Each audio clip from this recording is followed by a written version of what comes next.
मैं चाहता हूं कि ज्यादा नहीं, जो जो बड़े बूढ़े हैं वो बैठे रहें, जो यंग हैं वो खड़े होकर के एक बार ठाकुर जी के चरणों में अपनी हाजिरी लगाएं। ज्यादा नहीं, मात्र एक बार, जो जहां बैठा है वहीं। और केवल खड़े खड़े ये नहीं करते रहेंगे, नाचना भी पड़ेगा। हमें तो जो कन्या बनाए गयो रे, हमें तो जो कन्या बनाए गयो री, पूछलिया आनंद कोरी, पूछलिया आनंद कोरी, बोलाला आनंद कोरी, बुलाला आनंद कोरी, जो कन्या बनाए गयो री, हमें तो जो कन्या बनाए गयो री। राधे राधे, नाचते हुए झूमते हुए चिल्लाओ।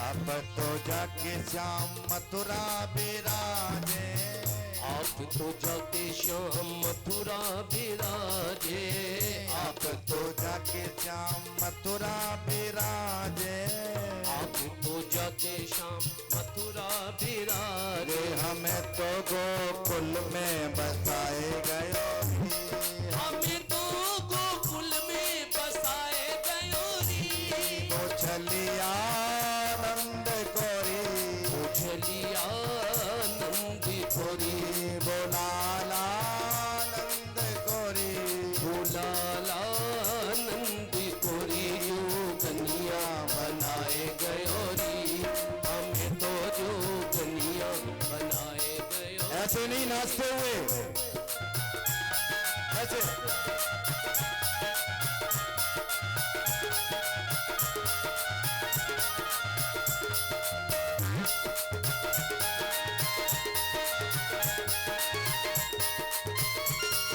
भैया।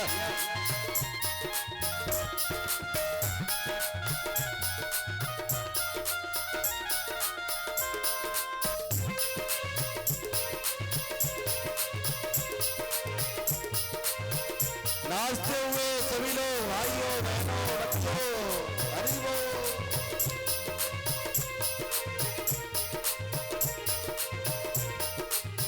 ये नागिन की धुन है, तो देखिए नागिन बन करके कौन नाचता है, यूं कर करके।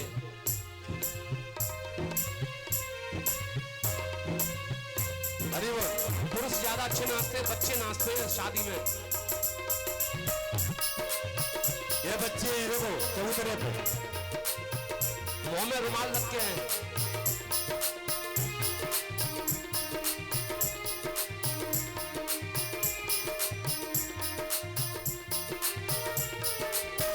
रे राधे।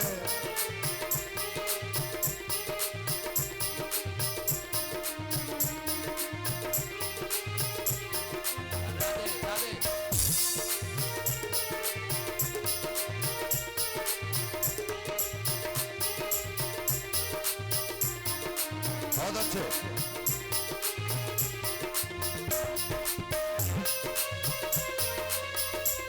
ताली बजाते हुए।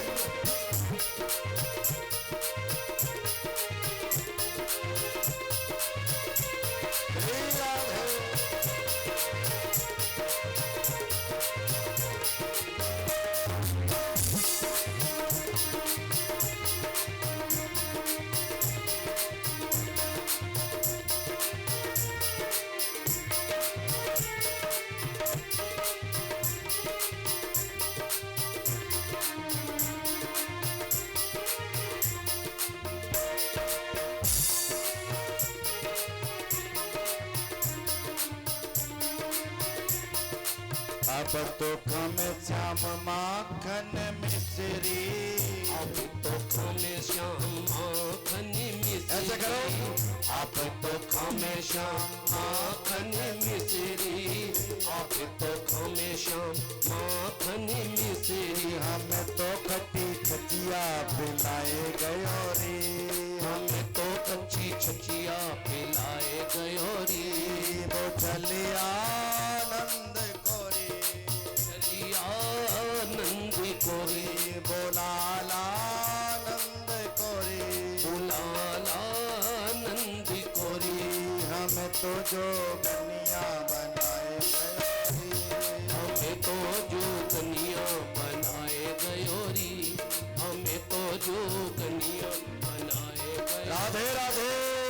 और हाथ उठाइए और सभी लोग ताली बजाते हुए हरि बोल। 1 2 3 4।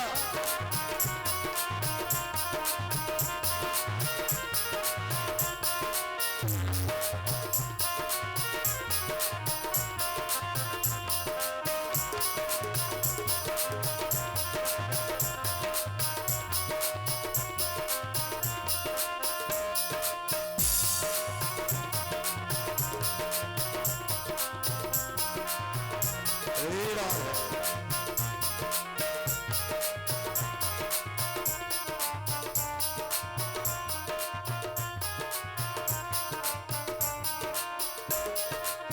मोहन के सिर पर मुकुट विराजे, मोहन के सिर पर मुकुट विराजे, मोहन के सिर पर मुकुट विराजे, मोहन के सिर पर मुकुट विराजे। हमारे सिर जटा रखाए गयो रे, हमारे सिर जटा धराए गयो री, वो चलिया नंद कोरी, उछलिया नंद कोरी, बोलाला नंद कोरी, बुलाला नंद कोरी। हमें तो जो कन्या बनाए गयो, हमें तो जो कन्या बनाए गयो री, हमें तो जो कन्या बनाए गयो री, हमें तो जो कन्या बनाए गयो री, हमें तो जो कन्या बनाए गयो री, हमें तो जो कन्या बनाए गयो री, हमें तो जो कन्या बनाए गयो री।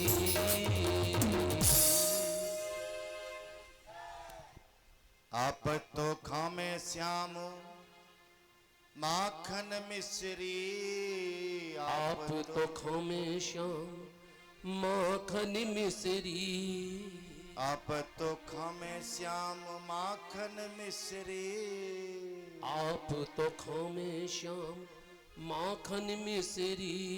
हमें तो खट्टी छचिया पिलाए गयो री, हमें तो खट्टी छचिया पिलाए गयो री, वो छलिया नंद कोरी, बुछलिया नंद कोरी, बोलाला नंद कोरी, बुलाला नंद कोरी। हमें तो जोगनिया बनाए गयो री, हमें हमें तो जोगनिया बनाए गयो री। हे ठाकुर जी, हमें सदा अपनी जोगन बना करके रखना है। हम जब जोगन बन के रहेंगी तो मेरे मन में कोई अभिमान नहीं आएगा, कोई भी क्रोध नहीं आएगा। बस नारद जी ने क्षमा याचना की है, गोविंद हे द्वारिकाधीश मुझे क्षमा करना, उससे भूल हो गई। एक दिन की बात, भगवान पांडवों का यज्ञ संपन्न करने के लिए आए हैं। बोले पांडवों को यज्ञ पहले संपन्न कैसे हो? भगवान ने आज अर्जुन से कहा पहले जरासंध को मार के आते हैं। और आज अर्जुन को लेकर के और भीम को लेकर के जरासंध जब मथुरा पर भगवान से जीत कर जब गया था, उसी दिन से जरासंध ब्राह्मणों का भक्त बन गया और ब्राह्मणों की पूजा करने लगा, और करना भी चाहिए। ब्राह्मणों की पूजा का बड़ा फल है। मैं रोज कहता हूं इस बात को, आज फिर कह रहा हूं।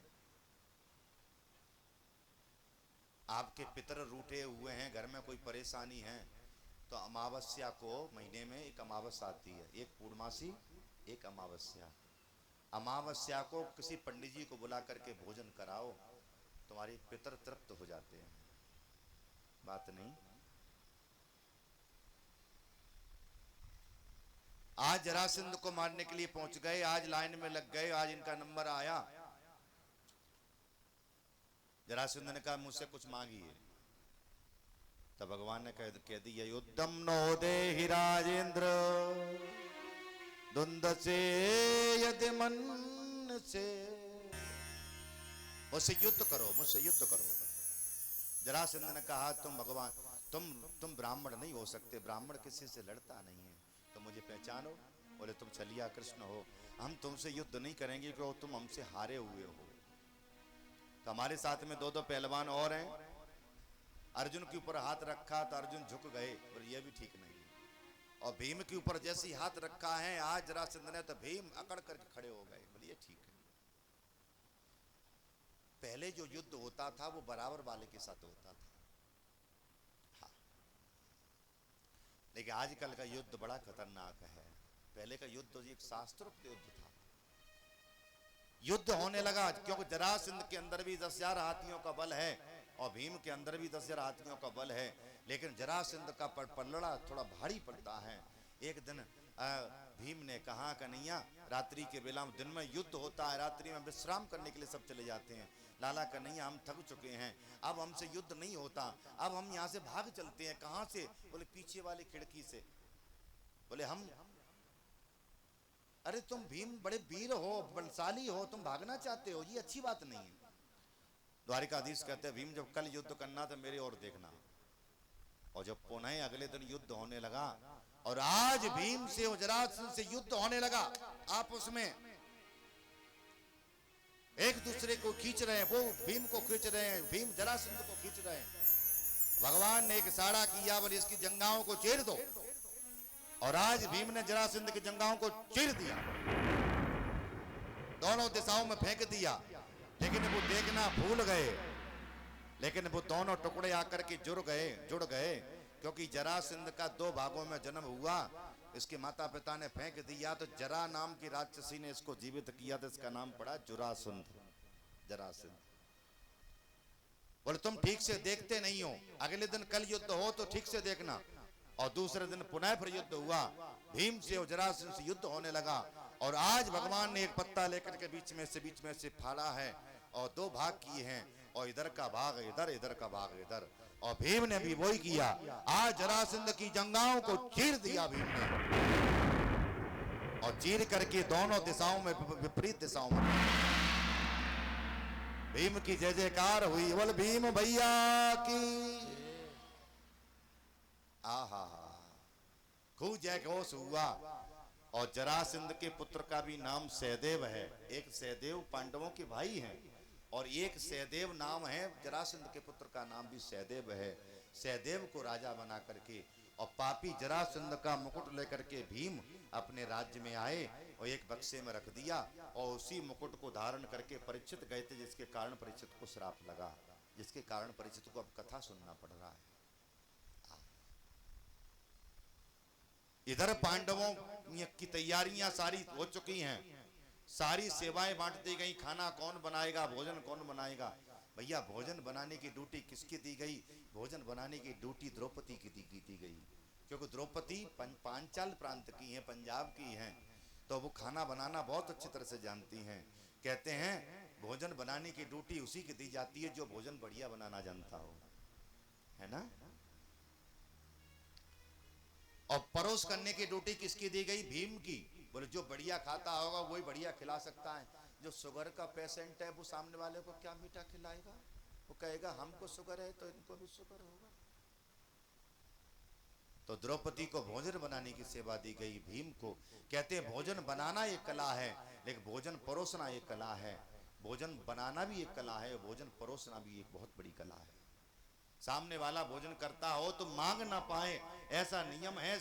उस थाली में सबसे पहले उसको भैया पूड़ी चाहिए, रोटी चाहिए, सब्जी चाहिए, क्या चाहिए, क्या चाहिए, बोलो बोलो बोलो। अगर सामने वाला अगर मांग करके ले रहा है तो तुम्हारा खिलाना व्यर्थ है। आपको, आप भोजन कर रहे हैं तो सामने वाला भोजन करा रहा है तो आपके ऊपर खड़ा रहे। आपको सब्जी चाहिए, आपको खीर चाहिए, आपको हलवा चाहिए, आपको क्या चाहिए। सामने वाला व्यक्ति मांग ना पाए, परोसने वाला ऐसा होना चाहिए। हाँ, एक सेवा रह गई। वो सेवा कौन सी? वो सेवा बची है मेरे भाई बहन, बोले संतों के चरण कौन धुलाएगा। भगवान ने कहा ये सेवा हमें दे दो, जो कोई सेवा नहीं करता उस सेवा को मैं करता हूं, उस सेवा को मैं करता। और आज संतों की चरणों की धोने की ड्यूटी आज भगवान ने स्वयं स्वीकार की। संतों के चरण धोते हैं और संतों की पांव धो करके पीतांबर से पहुंच करके महात्माओं को यज्ञशाला में अंदर करते हैं। बैठ जाइए।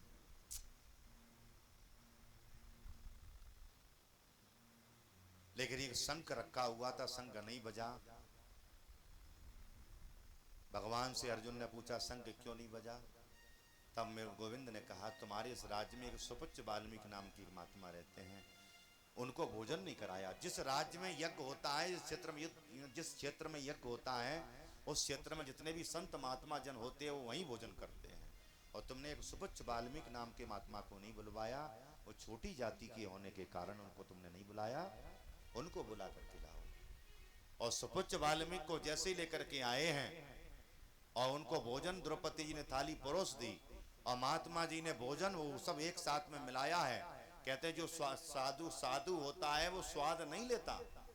खीर में सब्जी मिला ली, पूड़ी मिला दी, उसी में हलवा, उसी में सब कुछ सब मिक्स करके, और जैसी ठाकुर जी का भोग लगाया है, इधर जो यज्ञशाला में जो शंख रखा हुआ था वो शंख बज गया। बोले द्वारिकाधीश भगवान की शंख बज गया। पांडवों का यज्ञ संपन्न पूरा किया। कुरुक्षेत्र में सूर्य ग्रहण पड़ा तो द्वारिका से प्रभु द्वारिकाधीश चल करके आए। मथुरा से वृंदावन से मैया जसोदा बाबा नंद सब पहुंचे हैं। और मैया जसोदा आज गली गली भटक रही है, कृष्ण को ढूंढ रही है, कृष्ण को खोज रही है। हाँ कृष्ण गली गली गली गली। और ये मैया जस बच्चा के बालक कितना भी बड़ा हो जाए लेकिन वो अपनी अपनी माँ की आवाज को भूल नहीं सकता। मेरे गोविंद ने कहा दाऊ भैया ये आवाज तो मेरी माता जसोदा की है। बलराम जी ने कहा माता तो मथुरा में होगी, वृंदावन में होगी, यहाँ क्यों आएगी? बोले बिल्कुल माता की आवाज है। और आज कृष्ण बलराम दोनों दौड़ पड़े। मैया जसोदा जिसकी आंखों से दिखाई नहीं देता, और आज कृष्ण बलराम ने जाकर के मैया जसोदा की चरणों में साष्टांग प्रणाम किया। कौन हो तुम, कौन हो? तब कहा मैया मैं कृष्ण हूं, मैं बलराम हूं। मैया जसोदा ने दोनों को उठा करके गले से लगा। आज 100 वर्ष के बाद में भगवान कृष्ण मैया जसोदा को प्रणाम करते हैं।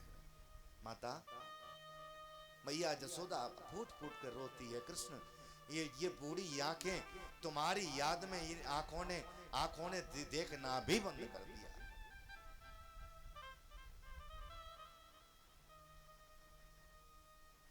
खूब चुम्बन किया है, खूब दुलार किया है।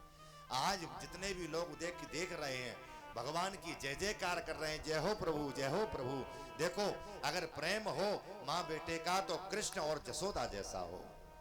अगर प्रेम हो तो कृष्ण और जसोदा जैसा हो, जो कि 100 वर्ष के बाद भी आज मैया कृष्ण को ऐसे ऐसे प्यार करती है जैसे कि बचपन में हम 1 साल के बच्चे से करते हैं। ऐसे करते बजाओ तो ढंग से बजाओ और बंदर ताली मत बजाओ। दुलार करती है माँ के लिए। बच्चा कितना भी बालक कितना भी बड़ा हो जाए लेकिन माँ के लिए तो बच्चा वो ही है, बालक उसी समान है जैसे कि बचपन में माँ खिलाती थी। राधा रानी भी पहुंची हैं और आज भगवान की 8 पटरानियों ने राधा रानी के लिए गरम गरम दूध भेजा है। और आज भगवान का नाम लेकर के बोले जी ठाकुर जी ने दूध तुम्हारे लिए भेजा है। राधा रानी ने कहा गोविंद ने भेजा है? बोले हाँ। उस गरम गरम दूध का पान राधा रानी कर गए। और जब 8 रानियां लौट करके आई तो भगवान के पैरों में छाले पड़ गए थे। तो देखा प्रभु आपके पैर में छाले पड़े हैं। भगवान ने कहा ये सब तुम्हारी ही करतूती है, तुम्हारी ही करतूती है। तुमने राधा रानी को गरम गरम दूध का पान कराया और राधा रानी के हृदय में हमारे चरण चिन्ह अंकित हैं और वो गरम गरम दूध हमारे चरणों पर जाके गिरा, इसलिए मेरे पैरों में छाले पड़ गए। यहाँ 8 रानियों का अभिमान दूर हो गया कि भगवान राधा रानी से इतना प्रेम करते हैं इतना प्रेम करते हैं। देखो राधा कौन है? राधा ही कृष्ण है और कृष्ण ही राधा है। लौकिक रूप से इनका विवाह नहीं हुआ, वैदिक रीति से ब्रह्मा जी ने इनका विवाह कराया था बचपन में, जब ठाकुर जी छोटे थे, श्री जी छोटी थी।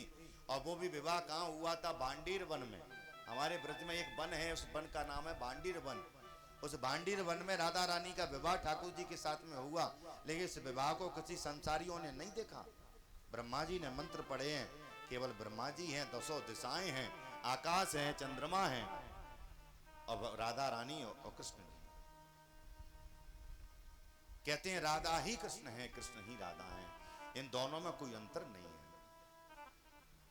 रानियां समझ गई कि भगवान राधा रानी से इतना प्रेम करते हैं। बोले राधा रानी की जय, बरसाने वाली की, मोहन प्यारे की जय। भगवान राधा रानी से इतना प्रेम करते हैं कि राधा रानी के गुलाम बन जाते हैं।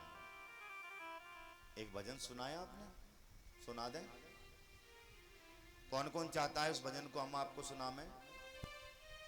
आप सब लोग चाहते हैं? आप महाराज जी आप भी चाहते हैं? अरे संत लोग तो राधा रानी के वैसे ही प्रेमी हैं। सुन बरसाने वाली, सुन बरसाने बारी, गुलाम तेरो बनने बारी। सुन बरसाने बारी, गुलाम तेरो बने बारी। सुन बरसाने वाली, गुलाम तेरो बनने बारी। बोलो सुन बरसाने बारी, गुलाम तेरो बने बारी। गुलाम तेरो बनने बारी। हाँ हाँ गुलाम तेरो बने बारी। सुने बरसाने वाली, गुलाम तेरो बनने बारी।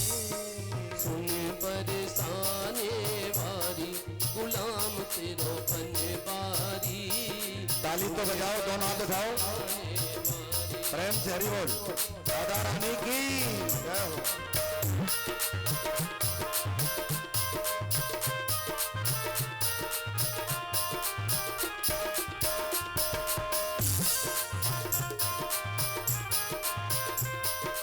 हाथ नीचे नहीं, हाथ ऊपर ही रहना चाहिए।